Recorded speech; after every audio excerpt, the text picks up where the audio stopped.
Hello all, welcome to my channel V world vlogs. This is Veni. So last time వీడియోలో కుక్కి సుబ్రహ్మణ్య స్వామి temple చూపించాను కదా, అక్కడ నుంచి మేము స్టార్ట్ అయిపోయి ధర్మస్థల వెళ్ళాము. ధర్మస్థలలో శివాలయం టెంపుల్ చాలా బాగుంది. సో మీకు కూడా చూపించేస్తాను, ఈ వీడియోలో చూసేయండి. నా ఛానల్ సబ్స్క్రైబ్ అయితే ఓకే, అవ్వకపోతే కనుక సబ్స్క్రైబ్ బటన్ క్లిక్ చేయండి. అండ్ ఈ టెంపుల్ వచ్చేసరికి చూస్తున్నారు కదా, చాలా వరకు టెంపుల్స్ అన్నీ కూడా గోపురాలు ఉంటాయి. ఈ టెంపుల్కి గోపురం లేదు, మొత్తం పెంకుటిల్లు ఐడియా ఉంటుంది కదా, సో ఆ టైప్లో ఉందన్నమాట. బట్ ఇక్కడ కర్ణాటక వైపు కాబట్టి ఈ టెంపుల్ తెలుగు లాంగ్వేజ్ అయితే చాలా కష్టంగా ఉందబ్బా. ఆల్మోస్ట్ ఇక్కడ అందరూ కన్నడ లాంగ్వేజ్ కదా, కన్నడ అని లేదంటే కొంచెం లిటిల్ బిట్ ఇంగ్లీష్ వచ్చినా పర్లేదు, బతికేయచ్చు అనమాట. ఇక్కడ తెలుగులో మాట్లాడితే మన భాష వాళ్ళకి అర్థం కావట్లేదు, వాళ్ళ భాష మనకు అర్థం కావట్లేదు. అమ్మో, అంతా ఇంత కష్టంగా లేదు అసలుకి. అండ్ టెంపుల్లో ఈ టెంపుల్లో శివుడు కూడా మంజునాథుడు అని పిలుస్తారంట. అసలు ఆ రెండు కళ్ళు చాలేదనమాట. టెంపుల్స్ దగ్గరికి వెళ్ళినప్పుడు ఎందుకులే టెంపుల్స్కి వెళ్ళడం, మనకి దేవుడు అంటే నమ్మకం లేరు అనుకుంటారు. బట్ టెంపుల్స్కి వెళ్ళాలండి అప్పుడప్పుడు. ఆ టెంపుల్స్ కట్టేది ఎందుకు, అక్కడ ఒక పవర్ అనేది నిమిత్తం చేసి అక్కడ టెంపుల్స్ అనేది కడతారు. సో మనం అక్కడికి వెళ్ళినప్పుడు ఎంత నెగిటివిటీ ఉన్నా అక్కడికి వెళ్ళగానే ఒక పాజిటివ్ మైండ్ అనేది వచ్చేస్తుంది. కొంచెం మైండ్ కూడా చాలా పీస్ఫుల్గా ఉంటుంది. అందుకే దేవుడి మీద నమ్మకం లేకపోయినా మీ మనసుకు మనశ్శాంతి కావాలి అనుకున్న వాళ్ళైనా సరే టెంపుల్స్ని తప్పకుండా విజిట్ చేయండి. ఇక్కడ ఆల్మోస్ట్ ప్రతిరోజు కూడా 10,000 పీపుల్ వస్తారంట. సో వచ్చిన ప్రతి ఒక్కరికి కూడా ఇక్కడ అన్నదానం ఎవరికి లేదు అనకుండా వచ్చిన ప్రతి ఒక్కరికి కడుపు నిండా పెట్టి పంపిస్తున్నారండి. అండ్ ఈ టెంపుల్ వాళ్ళే సత్రాలు ఇవన్నీ కూడా కట్టారు. అక్కడ ఉన్న ప్రతి ఒక్కరికి కూడా, ఆశ్రమాల్లో ఉన్న ప్రతి ఒక్కరికి ఉచిత భోజనం, ఉచిత బస ఇవన్నీ కూడా వాళ్ళందరికీ ఫ్రీనే. నిజంగా చాలా గ్రేట్ అనిపించింది. ఈ ధర్మస్థలాన్ని 800 years బ్యాక్ అయితే మల్మరెడ్డిలో కుడుమగా గుర్తించి ఆ పేరుతో పిలిచేవాళ్ళంట. తర్వాత బెల్తంగడిలో ఒక గ్రామంగా ఇది మారిందంట.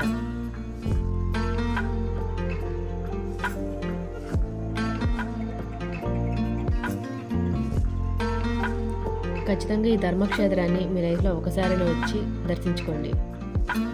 అండ్ ఇంకో స్పెషాలిటీ ఏంటంటే, ఇక్కడ ఆశ్రమాల్లో ఉన్న ప్రతి ఒక్కరికి కూడా వీళ్ళే విద్యాదానం కూడా ఫ్రీగా చేస్తున్నారు. ఆల్మోస్ట్ ఒక 250 members ఉంటారంట స్టూడెంట్స్. వాళ్ళందరికీ కూడా ఉచితంగానే మొత్తం విద్య, ఇంజనీరింగ్ అవ్వచ్చు, మెడిసిన్ అవ్వచ్చు, డెంటల్ అవ్వచ్చు, ఏదైనా సరే వీళ్ళే మొత్తం అనా పైసా ఖర్చు వాళ్ళకి లేకుండా వీళ్ళే పెట్టి మొత్తం చదివిస్తున్నారు. అండ్ ఇక్కడ మనకి దర్శనం చేసుకొని బయటకు రాగానే బయట మొత్తం కూడా పార్కు, చిన్నపిల్లలతో పాటు వెళ్తే కనుక చక్కగా దర్శనం చేసుకోగానే బయటకు వచ్చేసి ఆ బయట మొత్తం కూడా తిరిగి వెళ్ళొచ్చు. అండ్ ఈ టెంపుల్ బయట మనకి స్టార్టింగ్లో రథాలు కూడా ఉన్నాయి, అవి కూడా చూపిస్తున్నాను చూడండి. పురాతన కాలం నాటి రథాలు అవన్నీ.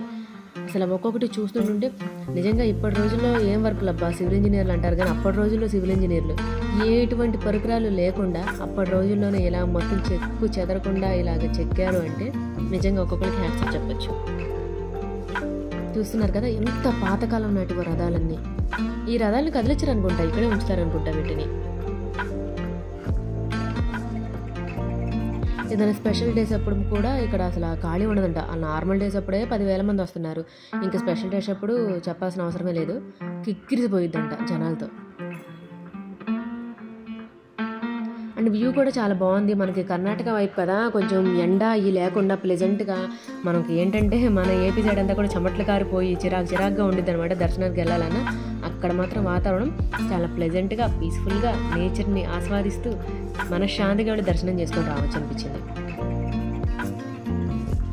మీరు కూడా ఇటువైపు వస్తే కనుక ఒక టెంపుల్ కాదు, మీరు ఒక 4-5 టెంపుల్స్ మీరు ప్లాన్ చేసుకొని వస్తే మీకు కొంచెం బడ్జెట్ ఫ్రెండ్లీలో అయిపోతుంది. అన్ని టెంపుల్స్ దర్శనం చేసుకున్నట్టు కూడా ఉంటుంది. అంతేగాని మీరు ఒక్క టెంపుల్నే విజిట్ చేయాలనుకొని వస్తే రానుకోను ఖర్చులని అయ్యని చాలా అయిపోతాయి. సో 4-5 టెంపుల్స్ మీరు ప్లాన్ చేసుకొని అయితే ట్రై చేయండి.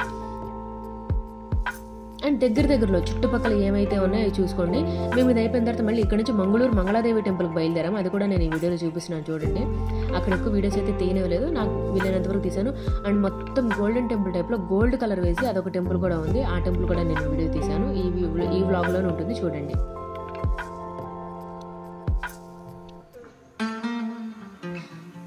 అండ్ ఇక్కడ మనకి పార్కే కాదు, మనకి లోపల ఫిష్ ఎక్వేరియంస్ ఇవన్నీ కూడా పెట్టారు. ఆ ఫిషెస్ కూడా డిఫరెంట్ టైప్స్ ఆఫ్ ఫిషెస్ చూడండి, చాలా బాగున్నాయి. పిల్లలు అయితే చక్కగా ఫుల్ ఎంజాయ్ చేయొచ్చండి. ఇక్కడ ఎంటర్టైన్మెంట్గా ఉంటుంది.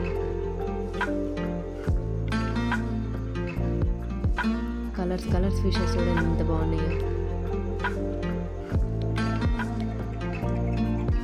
టెంపుల్ పక్కన ఆనుకోనే ఉంటుంది, ఖచ్చితంగా ఇది విజిట్ చేసి రండి టెంపుల్కి వెళ్ళిన వాళ్ళు. ఈ కలర్ ఫిష్లు చూడండి ఎంత బాగున్నాయో. దీన్ని సింగిల్గానే ఉంచారు, డేంజర్ ఫిష్ అనుకుంటా. వేడితో కలపకుండా ఫ్రీగా వదిలేశారు దీన్ని ఒక్కదాన్ని. మనుషులు ఇటు వెళ్తే అటు వస్తుంది, కానీ ఇది చాలా క్యూట్ ఉంది కదా.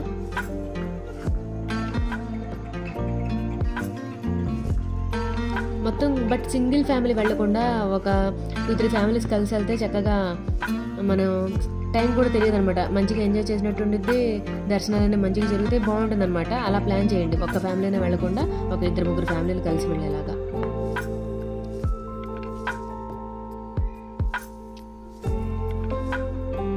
సో మొత్తానికి చక్కగా ప్రశాంతంగా దర్శనం చేసుకున్నాము. బయటకు వచ్చి ఇదంతా ఎంటర్టైన్మెంట్ అయ్యాము. ఇక్కడ నుంచి మళ్ళీ స్టార్ట్ అయ్యి మేము టెంపో ఉంటుంది కదా, అది మాట్లాడుకున్నాము, వ్యాన్ టైప్ది. ఎందుకంటే ఇక్కడ నుంచి ట్రైన్స్ అవన్నీ అవైలబుల్ లేవు. సో టెంపో మాట్లాడుకొని వెళ్ళామన్నమాట. ఆ గోల్డ్ కలర్ టెంపుల్ కూడా చాలా బాగుంది చూడండి. సో గోల్డెన్ టెంపుల్ దగ్గర కూడా వచ్చాం. ఫస్ట్ మన అంజీ దగ్గరకు వచ్చాను అనమాట. అక్కడ ఎంటర్ అవ్వగానే పెద్ద నందీశ్వరుడు, ఈ అంజీ ఎదురుగా కనిపించారు. ఇంకా అంజీని చూడగానే మనకి చెప్పాల్సిన అవసరం లేదు కదా, నాకు చాలా ఇష్టం.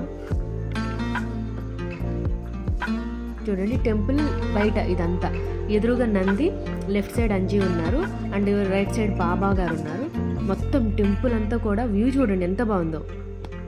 టెంపుల్ మొత్తం కూడా గోల్డ్ కలరే. సాయిబాబా మందిర్. బాబా అయితే షిరిడీలో బాబా ఎలా ఉంటారో ఇక్కడ బాబా అలా ఉన్నారు. మొత్తం ఆ విగ్రహం అంతా కూడా చూడగానే నాకు షిరిడి గుర్తొచ్చింది, అంత బాగుంది. బయట నందీశ్వరుడు చూసారుగా, లోపలి నందీశ్వరుడికి ఎదురుగా శివాలయం అన్నమాట.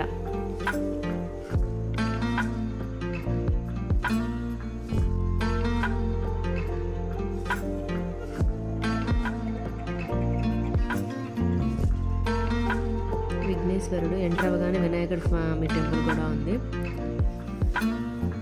అండ్ ఈ టెంపుల్ అయితే నాకు చాలా బాగా నచ్చింది. స్పేస్ కూడా చాలా స్పేషియస్లో కట్టారు మొత్తం టెంపుల్. ఒక ఊరు ఉన్నట్టుంది ఆ టెంపుల్. మీరు ధర్మస్థలి నుంచి మంగళూరు వెళ్ళే రూట్లోనే ఈ టెంపుల్ కూడా ఉంటుంది, ఇది కూడా విజిట్ చేయండి. మనకి ఏదైనా డౌట్స్ వచ్చినాయి అంటే నాకు ఒకసారి కామెంట్ సెక్షన్లో కామెంట్ చేయండి, లేదా గూగుల్ తల్లి ఉంది కదా, మీరు గూగుల్ తల్లిని అడిగినా సరే మీకు దేనికైనా సరే ఆన్సర్ దొరికేస్తుంది. ఎక్కడెక్కడికి ఎలా వెళ్ళాలి, ఏ ట్రైన్స్ అవైలబుల్ ఉన్నాయి, అదంతా కూడా. మధ్యదారిలోనే ఇంకో శివాలయానికి వెళ్ళాం, అక్కడ కూడా ఈ అంజీ కనిపించారు, చాలా హైట్గా కట్టారు. అండ్ ఈ అంజీ దగ్గరికి వెళ్ళడానికి కూడా కింద నుంచి స్టెప్స్, అమ్మో ఎన్ని స్టెప్స్ ఉన్నాయో అసలు ఎక్కలేకపోయాం. ఇక్కడ శివుడికి మనమే డైరెక్ట్గా అభిషేకం చేయొచ్చు అన్నమాట, వాటర్ తీసుకెళ్ళి. అండ్ ఇటు సైడ్ టెంపుల్స్ అన్నీ కూడా చాలా డిఫరెంట్గా ఉన్నాయి. మనకి ఇటు సైడ్ అంతా గోపురాలు అయ్యి ఇవి ఉంటాయి, ఇక్కడ ఏంటంటే గోపురాలు లేకుండా ఇలా పెంకుటిళ్ళు లాగా భలే బాగున్నాయి.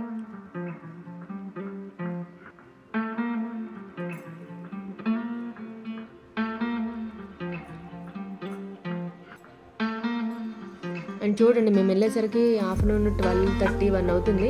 బట్ ఆ టైంలో కూడా క్లైమేట్ చూడండి ఎంత చల్లగా ఉందో. కొబ్బరి చెట్లు అట్లా ఇట్లా లేవు. బట్ ఏంటంటే ఇక్కడ నాకు ఒకటి నచ్చలేదు అబ్బా, కేరళ వైపు కొబ్బరి బొండాలు తక్కువగా వస్తాయి అనుకొని వెళ్ళాను. బట్ తక్కువ ప్రైస్ అయితే ఏమీ లేదు, ఒక్కొక్కటి 70 రూపీస్కి అమ్మారు. అండ్ అక్కడ నుంచి కొంచెం ముందుకు వెళ్ళగానే ఈ టెంపుల్ చూడగానే ఏమర్థమైంది మీకు? కృష్ణ టెంపుల్. ఎస్, ఆ కలర్ చూడగానే అర్థమైపోతుంది.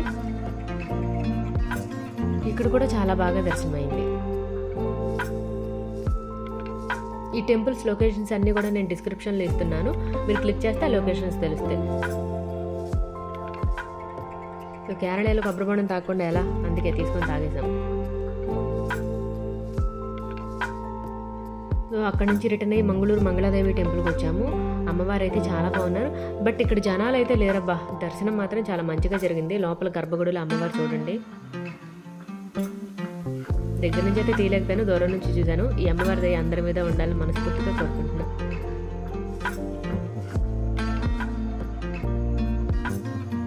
మొత్తానికి టెంపుల్స్ అన్ని చాలా మంచిగా అయితే దర్శనం అయిపోయిందండి. ఇలాంటి devotional vlogs and daily vlogs నా యూట్యూబ్ ఛానల్లో ఎప్పటికప్పుడు అప్లోడ్ చేస్తూనే ఉంటాను. సపోర్ట్ చేస్తున్నారు, ఇంకొంచెం సపోర్ట్ చేస్తూ ఉండండి. ఇలానే మీకు మంచి మంచి వీడియోస్ అండ్ వ్లాగ్స్ అయితే నేను నా ఛానల్లో పెడుతూనే ఉంటాను. చెప్పాను కదా, సబ్స్క్రైబ్ అయితే ఓకే, అవ్వకపోతే కనుక కింద సబ్స్క్రైబ్ బటన్ ఉంటుంది, ఒకసారి ప్రెస్ చేశారనుకోండి ఇంకా నేను ఏ వీడియో పెడితే ఆ వీడియో మీ దగ్గరకు వచ్చేస్తుంది, చక్కగా చూడొచ్చు. ఆ కింద గంట సింబల్ ఉంటుంది, అది కూడా క్లిక్ చేయండి. వీడియో పెట్టగానే మీకు నోటిఫికేషన్ వస్తుంది, వేణి వీడియో పెట్టింది చూడాలి అని. ఓకేనా?